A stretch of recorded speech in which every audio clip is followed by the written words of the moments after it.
Welcome to our Indie-stry chat. The members of Bloodhound Pix and an occasional guest give their no BS experiences with current aspects of the industry. So, thank you for joining me, Lisa. Thanks for having me. Yeah. It's great to be here. It's great to talk to you. Now, I was just curious if you could give our listeners a little bit of your history and kind of what got you into writing horror and the horror genre in general. Oh gosh, that's pretty roundabout. I was never considered myself a writer. I went to school as a painter, and my degree is in painting and ceramics. And about 7 years ago, we moved to Santa Fe, New Mexico, and I saw a Craigslist ad for a film that needed an art director. And I wanted to meet some people and thought it sounded fun, so I did it. And after that film, I got recommended by the people on the crew and stuff for another film, and I did a couple more, and I just fell in love with it and thought, you know what, I don't want to just do art direction. I want to direct. I want to write. So I bought a copy of Save the Cat and downloaded Celtics and started writing. And in college, I was the person that always got, D's on my papers, and people said, you can't write and your writing is horrible. But I really just wanted to tell stories. So I've just been learning myself and just teaching myself and practicing and writing for the past 7 years. And what moved you into horror specifically? I think I've just always, I've always loved horror. I mean, when I was a kid, the old Dark Shadows series was on reruns, and I would come home from school and sneak in and watch it and then have nightmares, and I'd get in trouble because I wasn't supposed to be watching it. And I actually grew up in a house that had a demon or a haunting or something, and it was really, really terrifying. And my sisters and I still talk about it to this day. I mean, it was traumatizing. I still have nightmares about it. And so I just always grew up scared, I guess. And I was always fascinated by horror stories, and I would just always loved them. Oh. And I think that they're really good. They're a great way to do social commentary. I mean, you can hide it in there and make it fun and exciting, and there's monsters chasing people while you're also saying something totally deeper and giving people all these things to think about later that have nothing to do with that. And I really like that. I like that a lot. I love symbolism. Yeah, I actually, it's kind of in the same, I don't have a demon or any way at all, but I lived in basically the middle of the woods, and, where so many scary awesome. Take place, and being kind of a scared kid myself, that, it almost became this weird letting out some of that emotion for me, or some of that fear. It's like when you get a taste of it as a kid, it's like it's this world that you can't stop exploring. Yeah. So you used to hang out in the woods? Not late, but yeah. I mean, I did a lot when I was, all growing up. My parents still live there, and my aunt and uncle, they lived nearby, and of course, late at night, there was some trail that led to their house, and if it was getting too dark for some reason, I don't know why he would do this, my uncle would then start making sounds like he was turning into a werewolf type thing. And so, oh my gosh, that's horrible! Like this 5-year-old kid sprinting through the woods to get back home. That sounds so fun and so mean, too. Yeah. My gosh. Yeah. So, but I liked that you were kind of talking about symbolism, because I think it's something that they, since the Get Out, they've talked about now, and there was kind of this whole thing of what's called elevated horror and so forth, but, symbolism has been in horror since, Frankenstein and since the original, and since the dawn. I think it's a good thing that I'd love for you to kind of talk about it more if you're... Yeah, I mean, when I was a painter, I was really into, Jungian symbolism and symbolism in painting as well, so it just became... And honestly, I think I was more suited to film than painting anyway. I always wanted things to move. Yeah. And paintings are so static. And so, finally getting involved in this has really been satisfying, because it's what I wanted. I love experimental film, like Hollis Frampton and Maya Deren and people like that, where I love the images. I mean, it's not just in the I am rambling. Yeah, it's not just fine. In the story, but it's in the images as well. I mean, you can tell one story through images and have people saying something entirely different. And I love the depth that you can achieve with that you can add so many layers that it takes people several viewings to work through it. Or a lot of people will miss it entirely. And then you're happy when somebody sees it. Or I even like in my latest story, The Seraphim, the last script I just finished, it's really open-ended, and I love movies like that. But people will write me and say, is this what it meant? And is this what it meant? And I'll be like, I don't know, you tell me.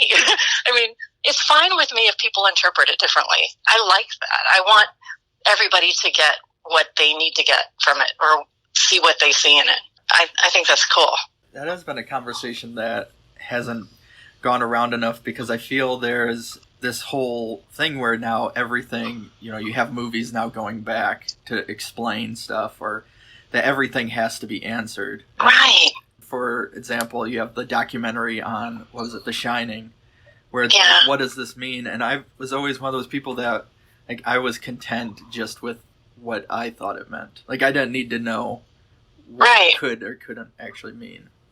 I mean, I love that people are so obsessed that they want to, work it out. Yeah. That's really cool.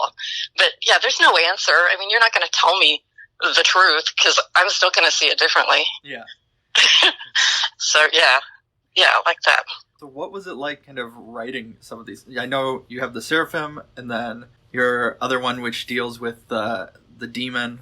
The Domovoi? Yes. Yeah, the Russian folktale. And then I also have an AI one called Robot Dreams. But yeah, the folk horrors are really where my heart lies, in Domovoi and Seraphim. What was kind of this writing process for it? Did each one, since as you've moved on, has it become easier? Has it become harder? Or is it kind of a new challenge with each script? Every script is different. I mean, I would definitely say that it gets easier to write over the years. But every script is definitely a new challenge. Before I wrote Domovoi, it felt like I would write and not be sure I could do it. I wouldn't be sure I could come up with a good story. I would think, is this one going to be good? Am I going to mess it up? I'm really not sure how to do this. And I would just kind of feel my way through it. But now, no matter how deep I get in the weeds, I have confidence that I'm going to get out. Now I feel confident that no matter what, I'm going to come up with a story I'm happy with. So that feels really good. I feel like that's a real, it might not be easy. Yeah. I might really struggle with it, but I have confidence that I can tell the story I want to tell. So that's a real accomplishment to me. That's a good thing to have. And so I guess talk about that. What is the process? Do you do a lot of outlining, beat sheets, or is it kind of No, I don't do any of that. I come up with an idea, and I think about it a lot, and I just start writing. Okay. And sometimes it'll change in the process. I can get through a first act in no time, just a day or two, a couple days, a week. And then I'll come up with where I want to go. And during Act 2, I might change my mind on the direction of the story 10 times. Who knows? So I just kind of write my way through it. And then the conclusion's always hard for me. I tend to rush conclusions. I go, all right, I want this to be over. Yeah. I just end it really quick. And that always is the part that I need the most rewriting on, is the conclusions. But I just feel my way through them. I don't know what I'm doing I'm not sure what I'm going to do until I get there. That's a great way to, any kind of, as long as you're completing it, I'd say that's the... Yeah, I don't think that works for a lot of people, but I need to be writing to think. It's the actual process of the writing is the way I think through it. I think it's, it's fascinating that you talked about starting off in painting and art direction, because I know there's also, the famous one is obviously David Lynch started off as love Lynch. Yeah.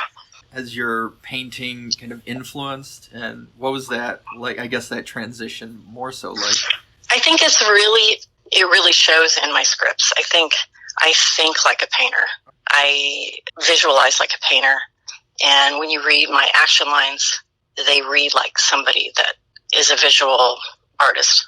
That's a great feat to have, especially with that. And I think that's kind of one of those interesting aspects of screenplay writing that, as you were talking about with writing normally and getting D's or whatever, and I'm kind of in the same boat with writing prose when I was going through school.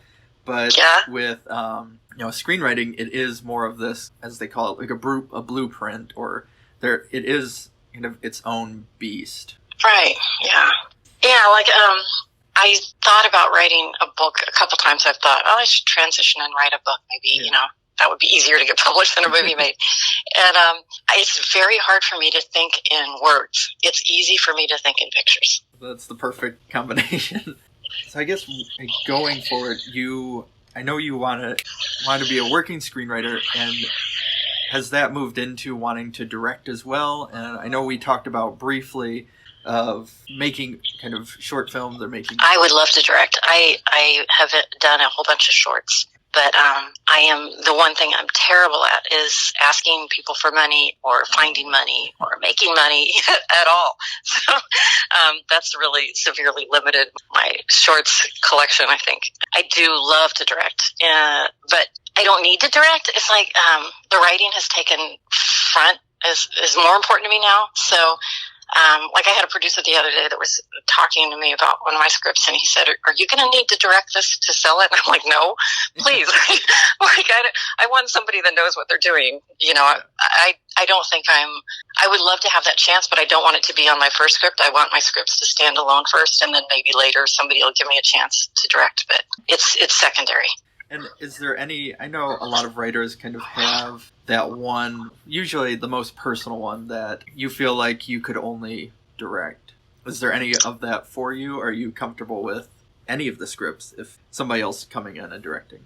I think that if I directed them, they would definitely look different than if anyone else did. But am I okay with turning them over? Yeah, I mean, it wasn't at first, but at this point, I think you have to be. At some point, you have to, it's just like with painting.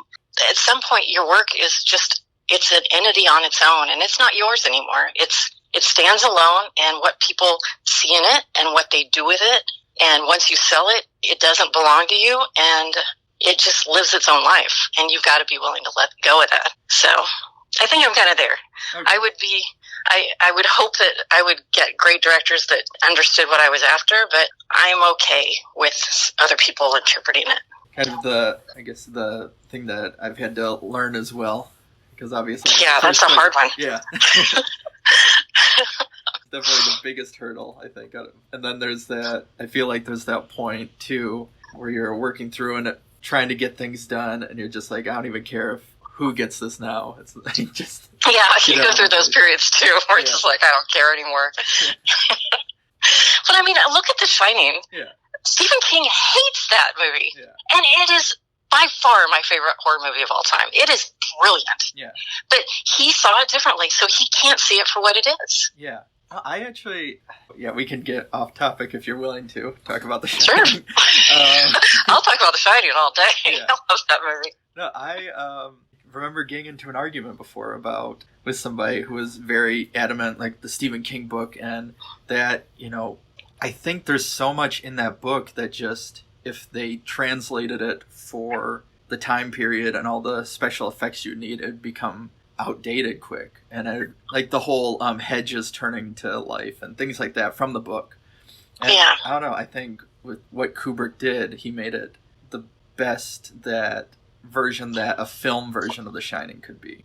Oh, yeah. Absolutely.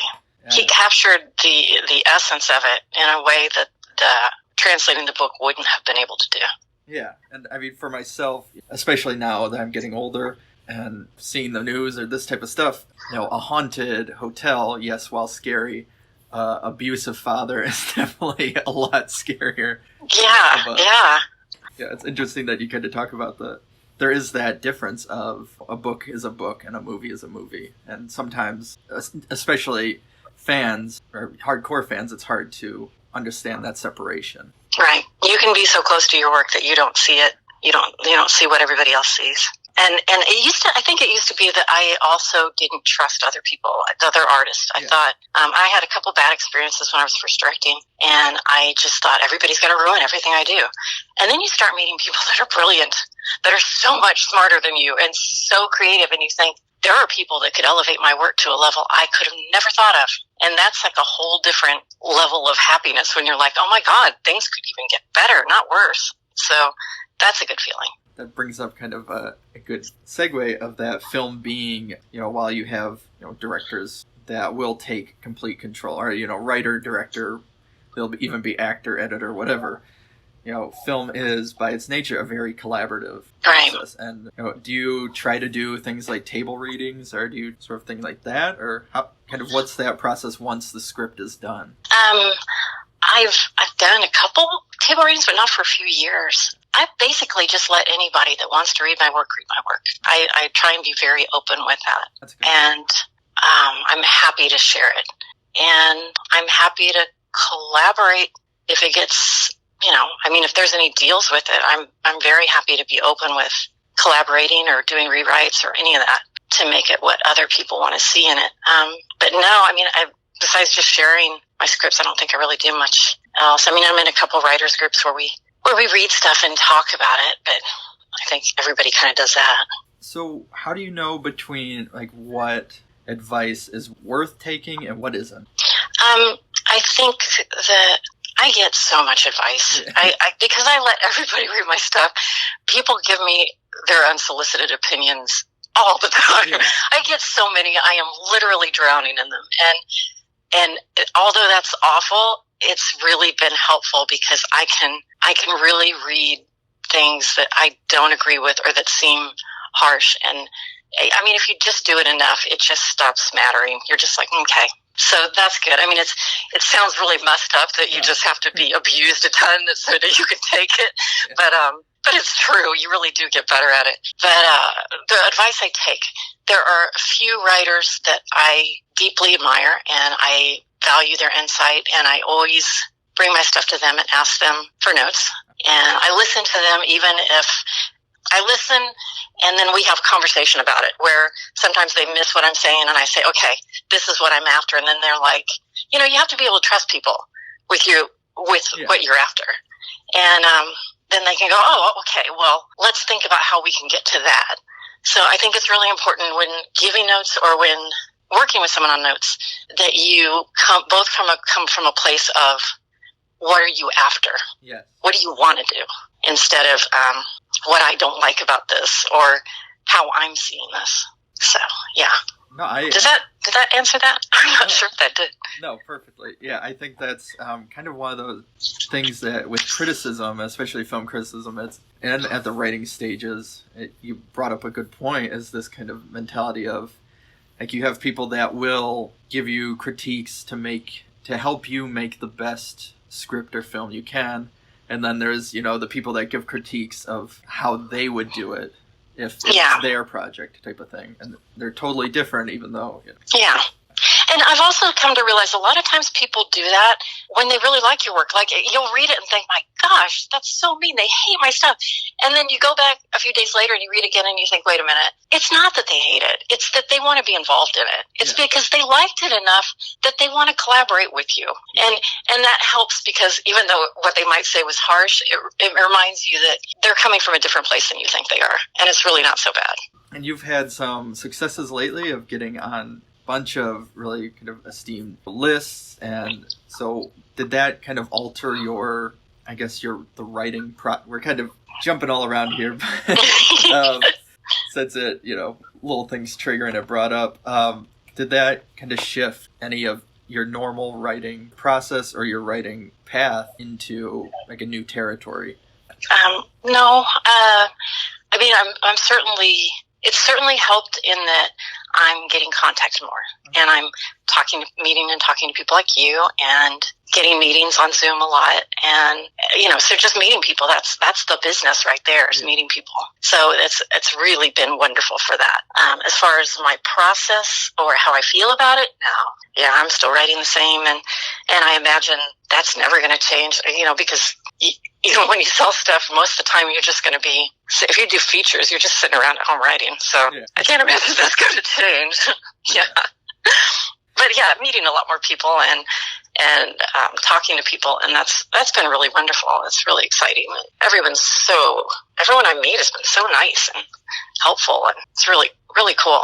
I think the virus thing is in some ways really helped people that aren't getting paychecks in the business yet. I mean, because all of a sudden, like, the walls are coming down a little and people are a little bored and they're reaching out more. So that's been really good. That's such a great kind of transition to go into of like how this, since, I mean, I'm assuming by the time this interview airs, of course, we're still going to be in the pandemic, but how that's actually kind of changed. And there, some people, you have kind of these companies that, it seems like it's the end of the industry and that's what they keep posting about. But then you have like all these others, and you have a lot of writers that are saying, well, actually, there is kind of this good kind of undersight that is with it. Right. And it's proving that you don't have to be in Los Angeles because you can work through Zoom and you can meet people through Zoom and things like that. And I think it's an interesting time, and I'd love to hear you kind of chat about more, if you're willing, on where you think this is going to go, or if you think there is going to be for it to go back, or if it's kind of we've passed a point of no return. I'm certainly not anyone that has any inside knowledge, and all I do is sit around and imagine like everybody else and speculate. But it seems to me that the business model is, upside down now, and nobody knows what's going to happen. But isn't that exciting? I mean, that's when things get shook up. That's always good. Good things come out of that. Innovation and new ideas and new people that can make it in. And I just think who knows what's going to happen, but it's going to be something different. And that's a good thing. Yeah. That makes me very happy. Oh, definitely. And I think it's also because, if we're willing to get into it, especially within the horror community, there's been, without, I guess, getting too much into the politics of it, there's been kind of this, not reawakening, but this putting a magnifying glass on some aspects of it that were, not the most healthy. I'll put it politely in that sense. Yeah, I mean, there's so many people writing horror and so many viewpoints that we just haven't gotten to see. And I think that there's just going to be room for different budgets and different voices, and that's going to be great. That's going to be really great. Yeah. I think it helps, too, because as we're connected through social media and stuff like that, you have been incredibly positive and supportive all around. I think that's kind of really helped with people like you to make really this inclusion in this community. Yeah, I think it's been really helpful for all of us involved in Twitter, like to have this community and to know that there are people out there supporting you and they're right there anytime you need them, and that they're always going to, give you a boost and read your work and help you out. And I don't know, how did we get along without this before? I mean, it's really amazing. It's been really good. So, because it's, I guess, the model of how I've been doing this interview, to jump around a little bit, I'd actually love if you'd like to just talk about what kind of your three major scripts that we've discussed, what each one is about, or if you're willing to, and kind of give a little synopsis. And oh, okay. I wasn't ready to put. Oh, no. Okay, let's start with Robot Dreams because it's the different one. Okay. Yeah.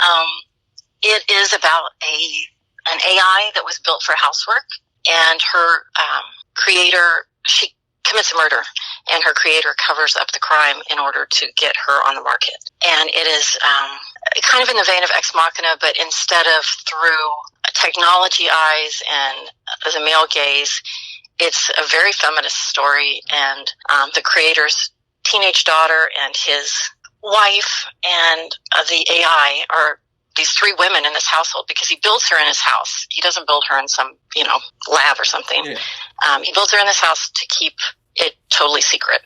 It's been a secret project for a long time.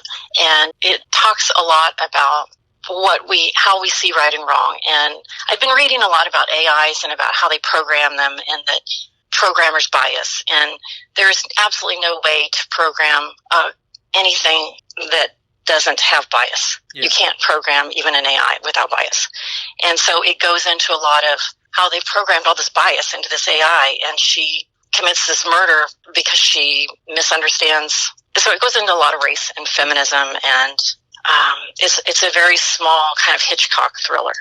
And The Domovoy is based on a Russian fairy tale folk character called the Domovoy, which is a real Russian folk tale. But the Domovoy in real life is this helpful fairy that lives in the kitchen and helps housewives. But I had done this short film years ago about a woman that is going through a divorce, and there's a demon that comes to try and help her, and he keeps talking to her through her oven. And I really loved this short film, and I wanted to expand it into a full feature. So I started thinking about, well, are there any folk tales about oven demons? And there really is. The Domovoi. So I thought, okay, well, I'll make this Domovoi actually dark and scary and horrible. And it's got a very fairy tale feel. Okay. It's like my own version of a fairy tale. It has a lot of dark humor. The grandma that helps the little girl, they're actually very close. It's almost like a dark buddy comedy in a lot of ways with the two of them. Okay. She's like the grandma I wish I would have had. They're funny together, but it's very scary and dark and gruesome in a lot of parts as well. So it's funny and dark. Yeah. That's always and then the latest one I did was a Seraphim, which is about a captain's wife on a whaling ship. She goes on this voyage with her husband. She really doesn't want to. He makes her, and then the ship is evil, and it's very David Lynchian. Okay. I mean, you really don't know what's going on. They're poisoned, they're crazy, they're being punished by the devil, who knows, and they mutiny, and things don't go well. Okay. So. Things on ships tend to. Yeah, all my scripts go, and things don't go well. Yeah. That's a good way to phrase it. So besides that theme, are there kind of themes that you think are connecting throughout your work, or oh yeah, I mean, I think all of us just tell one story over and over and over again. I think everybody's got one story. What would my one story be? Besides things don't go well, I think I'm really affected by the supernatural things that have happened in my life, and this feeling of living a life where you're connected to something ominous and greater that you can't fit into the real world, and you don't know how to place it or what it's doing to you in your life. And other people aren't able to interact with it in the same way you are. Okay. And so you're feeling kind of alone with it. I would say that goes through most of my work. Okay. Oh, that's a great theme, and I mean, very, very insightful. I was going to say, even though the stories are nothing like it, I was going to ask have you seen Swallow yet? No, I want to see that. I haven't seen it. Is it good? No, yeah, I liked it a lot. I did a review on it, and I got to talk about it, so it was exciting. But I mean, it is kind of a Hitchcockian in a way. But I gotta watch that. Yeah, it does deal with repression, and I don't want to spoil too much, but okay, don't tell me. Yeah, a housewife and repression, and a lot of it's kind of like a connection to A Doll's House, that play, and yeah, the Ibsen play, yeah, cool, yeah. Very cool. I need to remember to see that. Okay, I'll write it down. Now, talking about that a little bit, is there works that? Because as part of this podcast, every once in a while, when all of us get together, we'll talk about kind of obscure or films that we champion personally, things like that might not always get the eyes, but may deserve it. Is there stuff that kind of really inspired you, or you kind of really champion with people, or people should see? Oh, I'm sure there are. Let me think about it.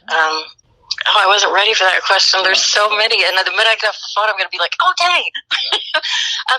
Ben Wheatley's work. I really love his work, and he's not very well known. Yeah.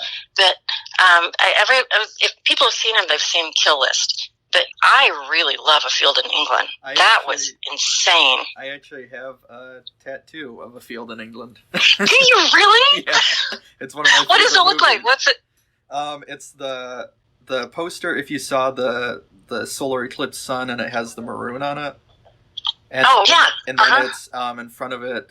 There's the silhouetted four figures when they're holding the rope, and he's leading them when he gets whatever happened. Reese Shearsmith when he gets lobotomized or whatever they do to him. That horrifying scene. It's where they're like following him, and he's kind of doing that, leading them like a dog.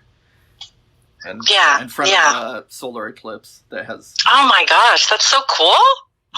Yeah.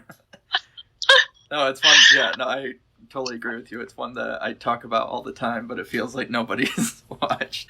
Oh yeah, the whole like strobe thing when they do that strobe thing. I did that in 2 different of my shorts because I loved it so much, Really? so I kept using it over and over again. If he ever sees him, he's going to be like, Lisa, quit copying me. Yeah. No, it's great to hear you talk about it. Yeah. Strigoi, it's not really scary. It's like a comedy horror, but it's so good, and no one's ever seen that before. Have you seen that? Which one? Strigoi? I feel like is that I think it was filmed in Poland. It was a super low budget. It was a guy. It's supposed to be Romania. A guy comes home to his village, and everyone's becoming vampires. They're all becoming Strigoi. I know the name, but I don't think I've sand it yet. It's really cute. It's very clever. I'll watch it then this weekend. Oh, and another funny one is Dead and Breakfast. Have you ever seen that? I have. That's another one that's been on my list, I think, for years. And I know the title, or I know the poster. Mm-hmm. I can picture it right now, but for some reason there's so many like that I just never got around to. It's great, and it has this really fun zombie dance number in it that I just adore. I guess going back, there was kind of this connection, because when we first interacted, it was through a company that I remember he said, he was talking about your Domovan, and he was saying, because of a script that I wrote a while ago, he's like, you'll definitely feel some kinship with this one, because I'll send this, or have you observe this one, because you'll feel kinship based on this other script. And I remember, doing that. So it's great. Yeah, with A Field in England and all this stuff, there is kind of more of a inspirational connection, I guess. Yeah. Oh, Color Out of Space. Did you see that? I didn't think enough people saw that. I thought that was really good. I did. Yeah, I saw it the one night it was in theaters in Michigan, basically. And it's probably, since I have a toddler, it's the only time I've gone to the movie. Oh, yeah. Yeah. But no, I thought it was great. And the only one I haven't seen Dust Devil of his, but I just recently watched his first one, Hardware. I haven't seen any of his other stuff. It's all of his stuff always uses a lot of color, and it's really interesting in that sense. Oh, that's cool. Like each one has a very distinct color theme, I guess. Very cool. Yeah. But no, I thought, Color Out of Space was one that it ended up doing Lovecraft right, and yeah, had a cool feeling. I know I'm going to think of things later. Dang it. Oh, no worries at all. Since I brought up the toddler thing, and I know you have 2 children, right, who are older now. Has that ever played a role? Did that?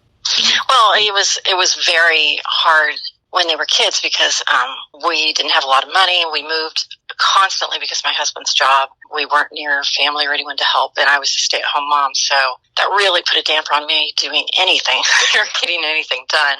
But by the time they were in, I think they were in like 3rd or 4th grade when we moved to Santa Fe, and I started making films. Okay.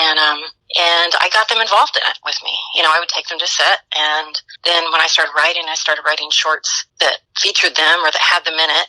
And it's become like such a great thing about their past now, that they made movies with Mom, and they're our best home movies. When we did this movie. And then when they were in high school, my son was in the theater department, and all his friends used to hang out at our house, and I got the whole theater department into the last big short I made. And we had so much. It was like some of the best times I can ever remember is working with these high schoolers on this script, and we went to Salvation Mountain, and we were all over the place in LA, and it was so fun, and they were so talented and wonderful, and we just had such great times doing it. So it was, it held me back in a lot of ways, and in other ways, it was just the best thing ever. So, it's both. Yeah. No, I think it kind of adds this weird to writing sometimes. This is not saying to anybody listening that to be a better writer you have to go have children or stuff like that, but it added, I know, like a weird emotional depth to my work, or opposed to, even the stuff I was writing before. Oh, definitely. I mean, having kids made me a better person. They just, you start caring more and you start realizing what things mean and how deeply you can feel and how much you worry, and everything just takes on so much more, like everything gets dialed up to 20, Yeah. So it definitely added a layer to my writing. Of course, no, you don't have to do that, and maybe some people don't need to be hit over the head with kids to feel that way. Obviously, I did, but it really helped me a lot. I thought it was. I would do it again in a heartbeat. It was very good. Oh, this has been a lot of fun. Are there any scripts that you're planning in the future, or what is your next project, if you're willing to talk about it a little bit? Oh, yeah. I'm so excited you asked. I'm getting ready to move. We're moving at the end of July, so we're packing right now and working on that, so that's screwing up my writing. But I'm working on a Western horror. It's called Homestead, and it's about a young couple that set out on covered wagons to go homestead in the prairies and leave their wagon train because of a fight they have with the wagon train, and come across a cabin where the owners have been killed and it's sitting vacant, and they take it over. But it is actually inhabited by something very evil. Oh, wow. Yeah. And I'm not really sure how it's going to go, but because I'm only on about page 30 right now, but we're right at that point where things could turn a million directions. So. And so, actually, that's an interesting point. I know when they talk about a lot of screenplay writing, there's the 3-act structure that, by page 30, you should be ending Act 1. If it's a 2-hour thing, by page 90, you should be ending Act 2, and so on and so forth. Are any of those rules, do you follow to a T? No. Yeah. I mean, when I first started writing, Save the Cat was the first book I bought because I knew nothing. I didn't have any clue. And actually that really basic level of look, there are 3 structures. There are 3 acts. There is structure to a story. That really helped me at that point. But now I just write, and I think you just develop an intuitive sense for that. Mm-hmm. Like where things happen in a story or what your story needs. I think it's useful when you're first writing or if you have no writing experience, but there comes a point where you don't need that anymore and where rules really shouldn't matter anymore. Do you ever look at old script? Or I know some people do that to kind of help themselves, where they'll go into an old script that worked and they'll kind of say, okay, I should follow this format a little bit because it worked with this script, or things like that? Or is it kind of each one is completely a new journey? I just instantly move on. I don't even want to go back and rewrite. I'm just like, I told that story. I'm better now, and I'm going to tell a better story. Honestly, because I think, like I said, I think that, at least for me, I just tell the same story over and over. So why go back and try and fix an old version? Just write a new version. So, yeah. A big thing that I've talked about on this podcast before, but haven't brought up since, is the idea of submitting to contests or festivals. And I'd actually, if you're willing to chat about a little bit, talk about, because I know now pretty much any major city has a horror festival / screenplay competition that you can submit to, but then there's that struggle of submitting, but also what will this actually do for me and stuff. Right. I think that if you get something out of it, and I think there's lots of things you can get out of submitting to a contest, and nobody should tell you that you don't get things out of it. It's pretty personal. If it's just people liked my script, then, and that's what keeps you going, then that's good enough. I think if you're getting something out of it, by all means do it. And if you can afford it, like, I honestly think a lot of why things are taking off for me now is because I have my kids are older and I've got more time and I've got more money to put into it. And I hate to say that that's the way the industry is, but it's, in a lot of ways, it's very pay to play. It costs money to get yourself out there. It's easier now with Twitter, but you gotta do things, you gotta fly to LA, or you gotta make contacts, or you gotta go to seminars, or you gotta do contests, or there's just, everything costs money, and it can be very hard, and it's unfair to people that might have really cool stories and a different point of view, that they're just kind of kept out of that. And I think that people are, like Script Pipeline's giving away a lot of free contests, and I think all the big ones, Coverfly, and everybody's trying harder to be more inclusive and to think about that. And I think that's a really good thing because it costs money. But back to the contest thing. The way I look at it is I look at what can that contest do for me, where I am now. And everybody's at a different place too. Yeah. Is there big money? Is there a chance I could win it? Is there a lot of recognition for the winners like Nickel or, Nickel's the big one. Yeah. And is there, if you get into Austin as a finalist, semifinalist, even a second rounder, you get special benefits, you get panels, you get special things you get to go to. That's worth it. So you got to look at what you might get out of it and whether you have a chance of actually winning that or getting that. And then, I think it's worth it. Yeah, great advice. And I think, kind of what to go off of. And I'm glad that you talked about being at different levels, obviously, because there is that. I know some people where they say basically in a grunt that they wouldn't submit to it because it just offers laurels, but then I know, I've submitted. There's a time in your life where laurels can help you a lot. Yeah, exactly. That's what I agree. They just keep you going, and if something's going to keep you going when you're feeling down, that's a good thing. I agree completely. Yeah. Conversation's been, really great, and I've had a lot of fun with it, and I just don't, trying to think what else I always want to keep chatting, but I can't. What's your favorite horror movie? The one you watch over and over and over. The one I'll reference a lot is The Brood. Is David Cronenberg's The Brood. Oh, yeah, you're a Cronenberg-like person. Yeah. Too much body horror for me. Except for The Thing. But he didn't do The Thing. Never mind, that's Carpenter. But surprisingly enough with Cronenberg, I'm one of the few big Cronenberg fans who actually I've liked him, or I think he's gotten better as even though The Brood was one of his first movies, I think History of Violence, or even his latest one, Maps to the Stars, is better filmmaking than his earlier work. There's certain people that, if it isn't Scanners or The Fly, then it's not good Cronenberg type of stuff. Yeah, those are the big ones. Yeah, I know what you mean though. Sometimes I think I like a filmmaker's earlier things because there's a purity, you see their thought process in there in a way that you don't later on, where it's become too glossy and too pretty. And I know with him, it is one of those where his whole style is so scientific, and I know with The Brood, it was his most personal, and you can kind of tell because at the time he was going through his divorce, so there's a lot, I think, with the roles that were actually happening in his real life, and somehow it comes out more. Yeah. And so what's your favorite? Oh, The Shining. Okay. I also am a really big fan of The Thing. I love The Thing.